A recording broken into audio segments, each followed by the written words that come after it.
के दिनों आपने फ़िज़ा अली के इतने नाज़ेबा कलमात को भी आपने बड़ा हंस कर बर्दाश्त किया, चेहरे की मुस्कुराहट नहीं जाने दी। तो यार कोई ऐसी बात नहीं है। देखो, अगर मैं किसी पे तनकीद करता हूँ तो उनका अपना एक ख्याल है, बस ठीक है, कर लिया, कोई भूल जाए। मैं तो ना नाराज़ हूँ उससे, ना मुझे कोई गुस्सा लगा, ना कोई नफ़रत है।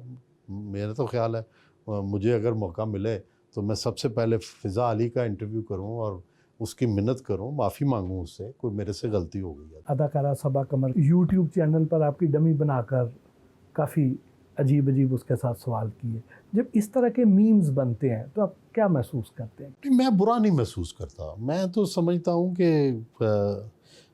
ये जो भी कोई नकल करता है ना, वो तो बेचारा बड़ी मेहनत करता है आपकी कॉपी करने के लिए, और उसको उसकी दाद देनी चाहिए। कोई गुस्से वाली बात कोई, मैं तो उनका ममनून हूँ।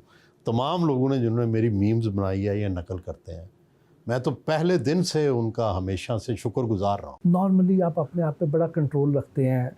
इरशाद भट्टी साहब ने जब आपसे सवाल किए, उसमें लगा कि शायद थोड़ा-सा आपको कुछ नागवार गुज़रा है। नहीं, नहीं, नागवार नहीं गुज़रा। एक तो इरशाद भट्टी साहब से मेरी बड़ी पुरानी याद-अल्लाह है। ये एक यूँ समझिए कि हम कुलीग्स भी हैं अरसा दराज से, और हमारी हर रोज़ दूसरे दिन किसी न किसी बात पे डिबेट होती रहती है।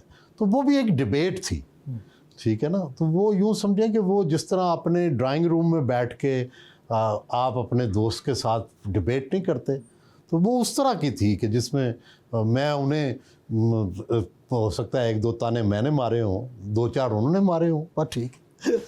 वो तो इस तरह की गुफ्तगू थी। मशहूर सिंगर जवाद अहमद जी, क्या वो सियासत में खान साहब जैसा मकाम हासिल कर सकते हैं? जवाद अहमद एक लेफ़्ट की पॉलिटिक्स कर रहे हैं, उसकी आजकल गुंजाइश नहीं है, लेकिन दुनिया में लेफ़्ट का नज़रिया बहरहाल मौजूद है। आपको कभी सियासी ओहदे की पेशकश की गई? मेरा ख़्याल है इस मौजू को ना ही छेड़ें। मैं वैसे सहाफ़त से सियासत में जंप करने को गलत समझता। आपके बहुत अज़ीज़ दोस्त मोहसिन नकवी साहब सहाफ़त से सियासत में आए हैं और अब तो हम उन्हें वज़ीर दाखिला भी देख रहे हैं, चेयरमैन पीसीबी भी देख रहे हैं, साबिक़ वज़ीर आला पंजाब भी रहे हैं, और आजकल तो वो फील्ड मार्शल के साथ अमेरिका में भी मौजूद हैं।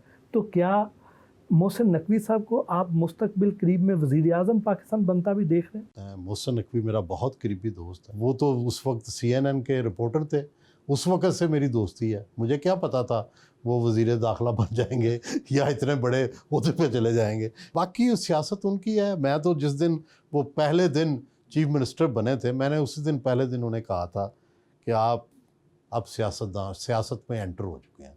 तो वो मुझे कहते थे, नहीं नहीं नहीं, मेरा कोई तलक नहीं है, मेरा कोई तलक नहीं है। लेकिन बिलाखिर सियासत एक ऐसा कुआं है कि जो एक दफ़ा इसमें चला जाए वो बाहर नहीं आ सकता। जो उनकी उठान है, जी, तो क्या उन्हें आप एक दिन वज़ीर आज़म पाकिस्तान बनता देखते हैं? अभी वो किसी सियासी पार्टी में तो नहीं है, तो किसी सियासी पार्टी के मेंबर भी नहीं है। तो हो सकता है आने वाले दिनों में कोई वो रोल अदा करें, मुझे पता नहीं है। लेकिन मैं वो यही कह रहा हूँ कि अगर मुझसे वो कोई बात पूछते हैं तो मैं बता देता हूँ। कभी कभी ज़बरदस्ती भी उन्हें मशवरे देने की, जो वो नहीं सुनते, अपनी मर्ज़ी करते हैं। दोस्त जब आपके ताकतवर हो जाते हैं ना, इक़्तिदार में चले जाते हैं, तो वो ख़ुद बहुत अक्लमंद हो जाते हैं। क्या ये बात सच है कि एक दौर में खान साहब ने आपको नवाज शरीफ साहब से मुज़ाकरात के लिए लंदन भेजा? नहीं नहीं, ये नहीं सही। मैं अपने तौर पे गया था। मैं अपने तौर पे पहले खान साहब से मिला ज़रूर था, और अपने तौर पे गया था, और अपने तौर पे मैंने ये कहा था कि जो रिवेंज साइकिल है ये नहीं होना चाहिए। और आप जब आप आ रहे हैं, आप आ चुके थे उस वक़्त, शहबाज शरीफ वज़ीर आज़म बन चुके थे, तो मैंने कहा इसके रिवेंज के साइकिल को ख़त्म कर दें, किसी ने तो ख़त्म करना है। तो वो मियाँ साहब ने नहीं, उन्होंने कहा कि उसने जो कुछ किया आप उसकी सपोर्ट करने आ गए। ज़ाहिर है मैं तो उनके लिए और मुल्क के लिए बेहतरी चाहता था कि ये मुसालियत हो जाए, वो नहीं कामयाब हुए। फिर इमरान खान साहब को भी हम 3 दफ़ा मिलने गए, सहाफ़ियों का ग्रुप लेके गए कि इस हद तक ना जाएंगे जिसमें मुसालियत नामुमकिन हो जाए। तो 9 मई से पहले हम 3 दफ़ा गए। 9 मई पे जो कुछ किया पीटीआई ने, आपकी इसके बारे में क्या राय है? ज़ाहिर है मैं तो इसको मुस्तरद करता हूँ, ये नहीं करनी चाहिए। वायलेंस पॉलिटिकल पार्टीज़ का काम ही नहीं है। कि पहले ही पॉलिटिकल पार्टी का पहला स्लोगन ये होता है पीसफुल स्ट्रगल फॉर डेमोक्रेसी, तो ये पहली वायलेशन हो गई। और दूसरा देखें, माजी में जिसने वायलेंस की है ना, फिर उसका नतीजा भुगता है। ले सर, अब थोड़े हल्के फुल्के सवाल हो जाए। जी। शादी अपनी पसंद से की या घर वालों की पसंद से? Arrange marriage. पहली मुलाकात में शख्सियत के किस पहलू का जायजा लेते हैं? पहले तो जाहिर है जो टिप टॉप है उसी पे नज़र रखते हैं, चेहरे पे, उसके कपड़ों पे। ख़वातीन की कौन सी खूबी है जो सबसे ज़्यादा मुतासर करती है? खुश बयानी, तहजीब। ख़वातीन शादी की ऑफ़र तो करती होंगी आप? नहीं, अब कौन करता है इस उम्र में। पहले करती थी?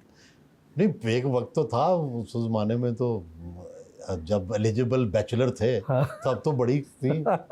ज़िंदगी में कितनी बार सच्ची मोहब्बत की? पता नहीं, मैंने तो झूठी मोहब्बत कभी की नहीं। जिससे की है सच्ची की। दिल कितनी बार टूटा? देखो, तवक्कुआत ही कभी नहीं लगाई ज़्यादा गुस्से में पहला रद्द अमल क्या होता है? कि मैं गलत हूँ।